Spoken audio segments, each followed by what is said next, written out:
Oh, Prismo, how beautiful you are. It's your glorious features. Squirrel, amazing. Don't scratch that. And Sweet Pea, you're amazing too. I love you. The problem with these cats is they're malicious telepaths. I talked about this before, but it's really not very funny. Make me record these dumb book videos. I'm like, no one cares about this. Why?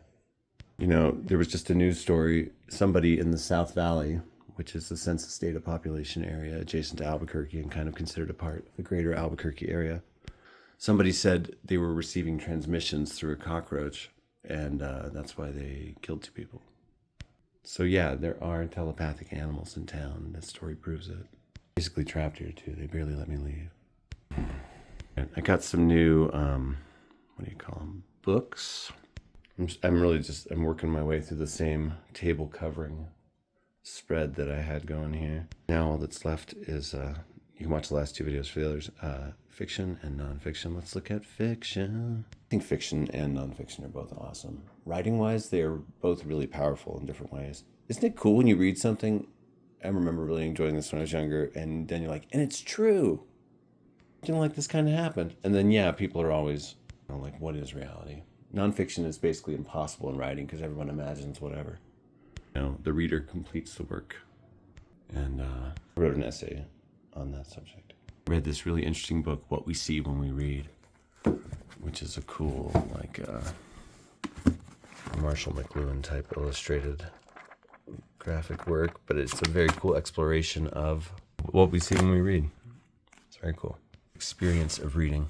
I kind of think this book was made for me. Check this out. So I wrote this essay called Some Thoughts on Boston, and it was about the months that I lived in Boston, Massachusetts as a youngin'. I turned 21 there and went to an Irish pub on my 21st birthday for a very moderate evening. Sensible friends. But I made this essay also about like the experience of reading, and I wanted it to be from a reader's perspective. So I wrote this other piece. It's an essay that's also a chapter of my multi-form book, and it's called Some Thoughts on Leanne, and it's about my sister's suicide in 2001, and it's entirely, it's in double present tense. It describes the present tense of the story when it happened, but it's the story as it exists in my memory. So the present tense of myself in the present is also there. When you use 2 present tenses like that and you have a clear picture of it and how you're using it, the effect is really good. Subjective, dreamy voice. And but I wanted, in that piece, it was about the writer's experience, you know, writing the piece and like kind of how those mental states overlapped. And one that did that for the reader. And so Some Thoughts on Boston I wrote in this way that annoyed some people when they read it, because it's like, here's probably what you're thinking while you're reading this. And I make all these guesses and so on. What you're thinking, that's not what I'm thinking. That kind of stuff. And this book was such a useful resource to me because I was tracking down, when I was writing that, because I was tracking down everything that explored it. And I was liking to throw in block quotes at the time too, and I got a good one from this. And what was so crazy though was I was writing about living in Cambridge in Greater Boston, and this book is partly about Cambridge and the guys from Cambridge, and it's like, what? But it is a very literate town that some of the very first things that were printed in English in North America were printed in, like a book of Psalms and some Puritan poetry, almanac. Philadelphia, though, that's really like, I think, the most literate American town in American history. Benjamin Franklin really was the founder of like some literary mode. Someone I know was just telling me they were sad because the Farmer's Almanac is ending. That is a bummer. The writing section. My book's really weird. It's 60 chapters over 2 volumes, and every chapter has a totally different form. And not just form, but different perspective, tense, all kinds of different things, you know, approach, scheme. It's all nonfiction. I try to be scrupulously nonfiction. One chapter in book 2 where it's literally the exact dialogue of what happened, because it's a transcription of an attempt at stand-up comedy, but annotated with my thoughts at the time. I'm like crazy for research. Track down so much stuff. Like I've become like the Herodotus of my own life. That's like sometimes good advice. Wow. Just watched this horror film set on the moon called Apollo 18, and I realized there's a documentary called Apollo 11, and there's that Tom Hanks movie called Apollo 13. I'm gonna get Apollo 11, Apollo 13, and I already have Apollo 18, and make a weird trilogy just for myself. Actually like that. It's really similar to Trent Harris's movie The Beaver Trilogy, where his story gets more produced and changes form as it goes on.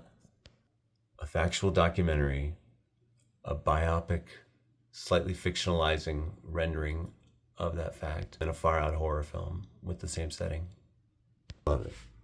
Trent Harris's The Beaver Trilogy is really good too. It's got Crispin Glover in part of it. Right.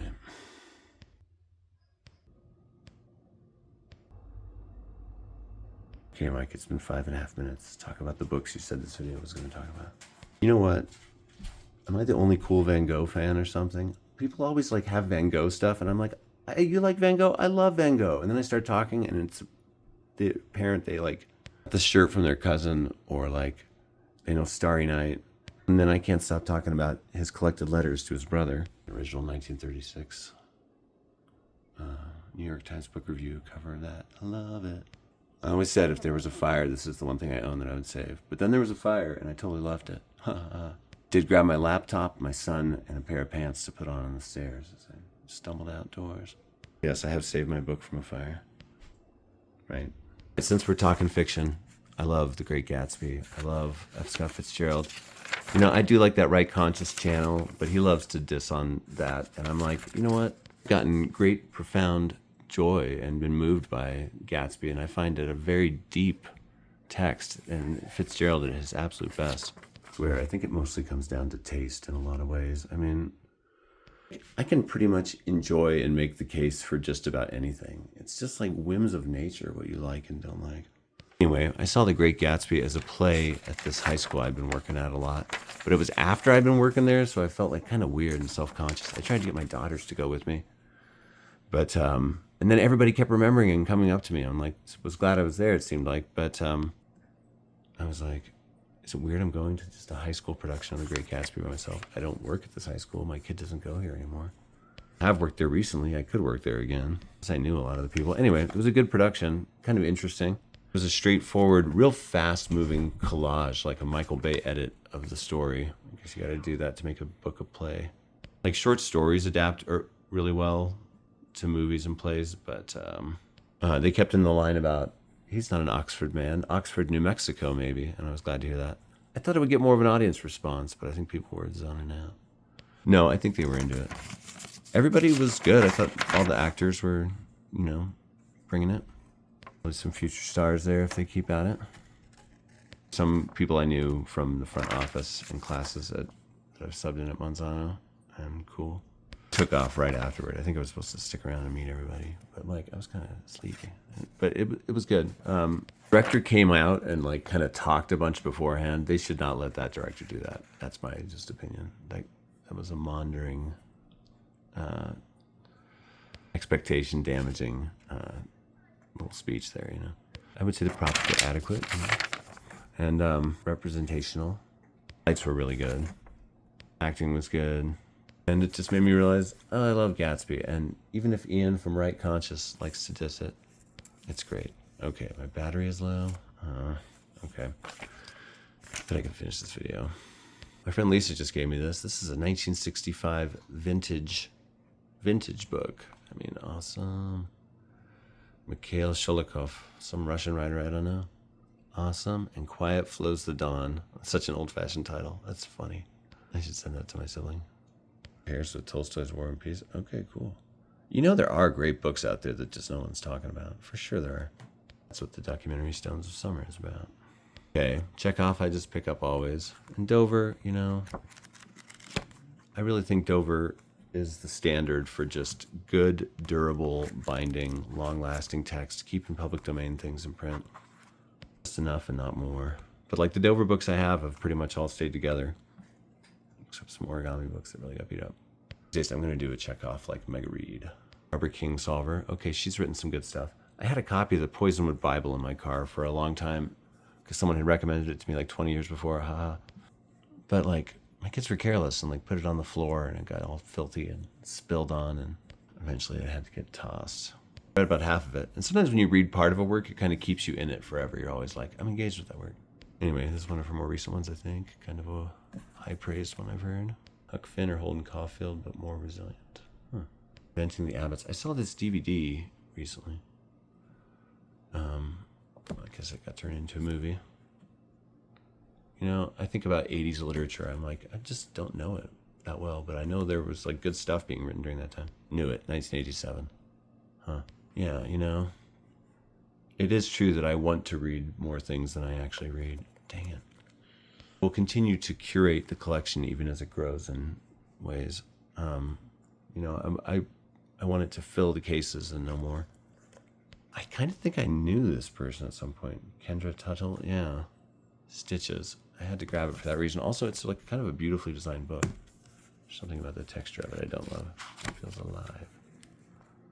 Spongy vibe. No, but it's a beautiful book, and I'm curious. Okay. I started reading this other book by Walker Percy that I didn't really like, so now I'm wary of the moviegoer, but a tag that's going to damage it when I take it off. Well, that there tag lives there now. That's where that lives. But I love a 1960s paperback. I mean, this is great. I love it. Objet d'art, as they all are, pretty much. And I am a moviegoer. That's a real part of my identity in life somehow. I've gone to so many movies in my life. Often with kids, so don't judge me. Pan and scan, Ken Burns style. Well, Ashican Farewell Place.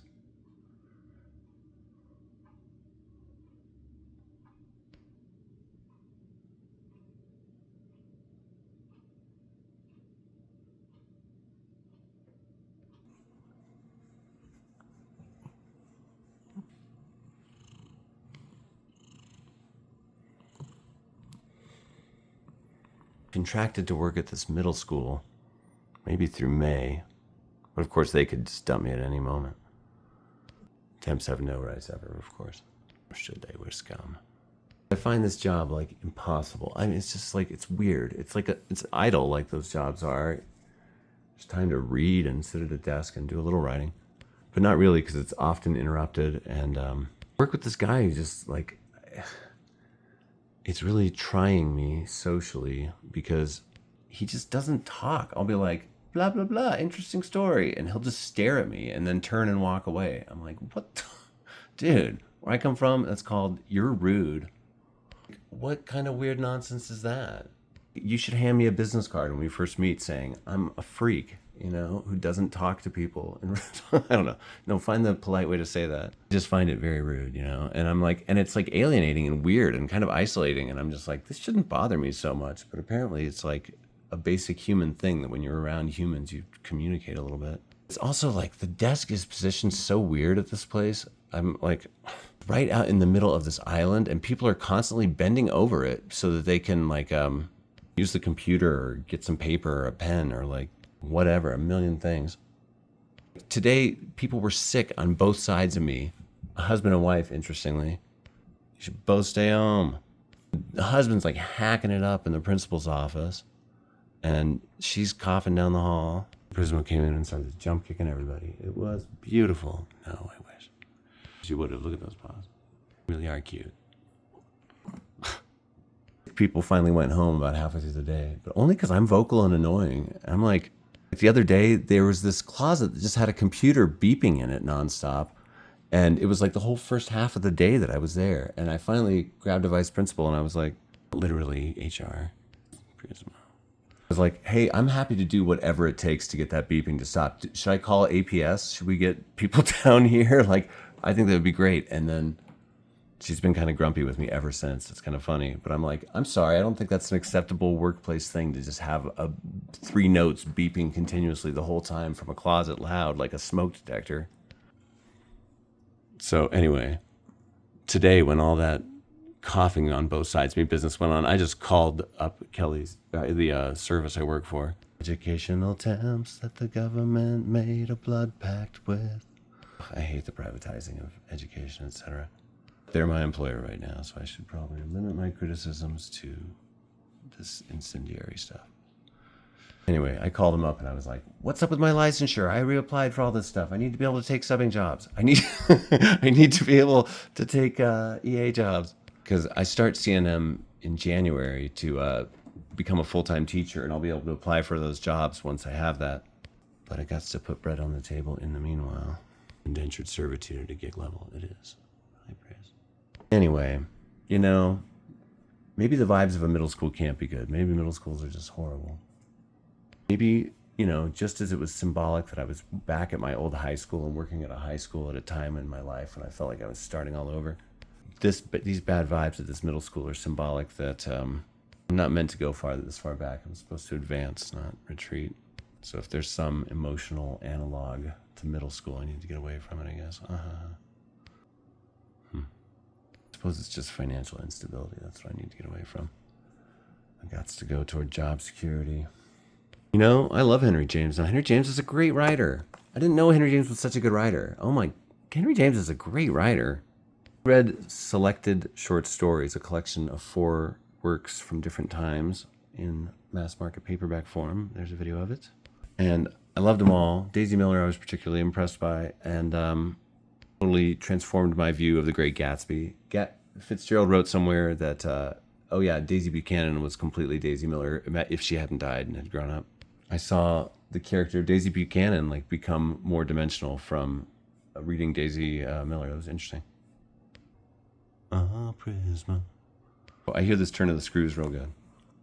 A lot of ghost story type stuff too. Interesting. He's a scholar, and his brother is a scholar of religion. I have one of his books. Over there somewhere. Hey, look, 2 more Penguin classics of the right size to continue to make that shelf that I'm making. Hurrah! And I've always meant to read Zola, never have yet, but I know someone who did that was very cool. And Gaskell, never heard of before this, but if it's good enough to be considered a classic, it's probably got something going on. Seriously, I feel like a good reader can discover meaning and value in even an inferior work or something. I'm not saying these are inferior, but I've read that Zola feels dated sometimes, for instance.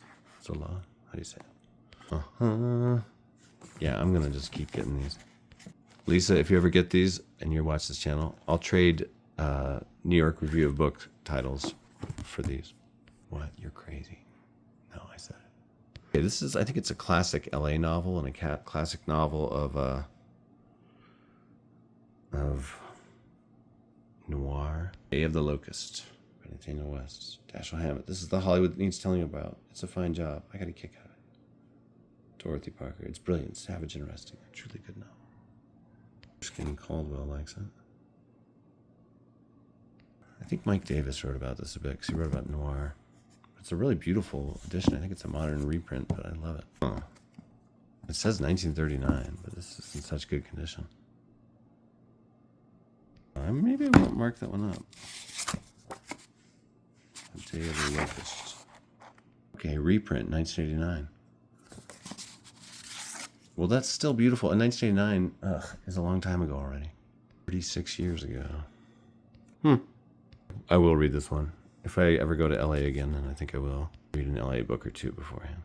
And LA is a subject that Albuquerque writers and New Mexico writers and Southwestern writers and Western writers always come up against because it really is like the New York City of the West, and it's really its own thing with a fascinating story. Read City of Quartz from Mike Davis. Okay. Jean Rhys, The Complete Novels. Our friend Lisa recommended this. Oh, Wide Sargasso Sea. I have that in mass market paperback. It's a Jane Eyre riff. Okay. The 20th century's foremost literary writers. Wow. I don't know anything. I'm not literate at all. I've barely ever read anything in my whole life. I've read 6 things that I talk about. I'm a fraud. I'm going to throw this in the closet. To these crazy sections, I'll organize them. It'll be the last thing that this channel does as part of this series of let's look all the bookcases. Let's look at them all. Books in that filing cabinet too. A wild books section. The books that hold up a cupboard. Right. Large size nonfiction is about to get shelf maxed a bit. That one's getting displayed. Part of me says, do I want this case to be completely shelf maxed? It's getting pretty full. But that's what happens when you get more fiction. Looks like I can still get some more fiction. There's some room down there. Good. Of course, there's the mass market paperback fiction, which I love. I think it's the apotheosis of the book format. That's why I'm reading this whole case. Slowly. Not Picnic on Hanging Rock, at Hanging Rock. Pretty good. I'm kind of trying to finish Vineland too. Technically my currently reading list also. But come on, let's be serious. I'm reading this book about hypnotism in my backpack. To become an unstoppable hypnosis warrior. I'm just going to hypnotize myself to do everything awesome. and then I'll just be jump kicking. I won't even need to train or anything. I'll just know karate like the Matrix. New fiction. Good stuff. I always pile my bag and stuff over on that bench, and it's like just this unsightly spot all the time. But you gotta have a place to just toss stuff, you know? Like, why even have a nice bench? I want a careless mover burn to that corner. I wonder if I can get that fixed sometime. All right. I'm only putting glass on half of this case because Sweet Pea likes to hang it up there. Check out that Shelf Max top shelf. That's impractical, but funny. I kind of like it. If I chose wider books, it could go all the way across. Oh, I think what I'll do is I'll move some of these, half of those over there for symmetry. Because symmetry's fun. Yeah, now it looks cool. Love it. I'm an aesthetic freak. I tell everybody this, and everyone's just like, Everyone likes how stuff looks, Mike. Not like this. I mean, when was the last time you like really appreciated a cloud, man? I do that all the time. Despite the mocking voice and the irony, it's true, actually, 100%. And a lot of people, I don't know, maybe I'm just jaded from working with someone that just stares at me when I talk to him. That old job security debate. Take this job, don't take this job. You do get more for long-term things. But I'm starting to feel that old chipping away at my soul feeling a little bit in this place. At the high school I was working at forever, it felt like I was like starting to make like actual friendships here and there with people. Maybe not, but it kind of felt like that. Will that happen here? I don't know. Books are great. Come on. All right. Hope your book collections are doing great. Remember, if you have more books than other people, you're better than them. So collect the books. That yawning hole in yourself, maybe you can fill it. That gaping void that yearns and shrieks. You get to hoard something material and be an intellectual snob and braggart. It's great. No, honestly, by William Morris's metric, by Marie Kondo's metric, my books have utility and they bring me joy and they bring creative inspiration. Like, I've been writing this sci-fi novel on the side, and it's like, oh man, I have so many good ideas just from like reading other things, you know? I mean, I do agree with Harmony Korine's criticism of Tarantino. Like, can you think of something less inspiring to inspire your movies than movies? And I was like, that's really funny. But I'm dismayed that Korine's getting into AI. Jeez. I'd like to read this whole case. If I read the whole mass market paperback case, I will have read a lot of this. And I have read a lot of this. I love my books.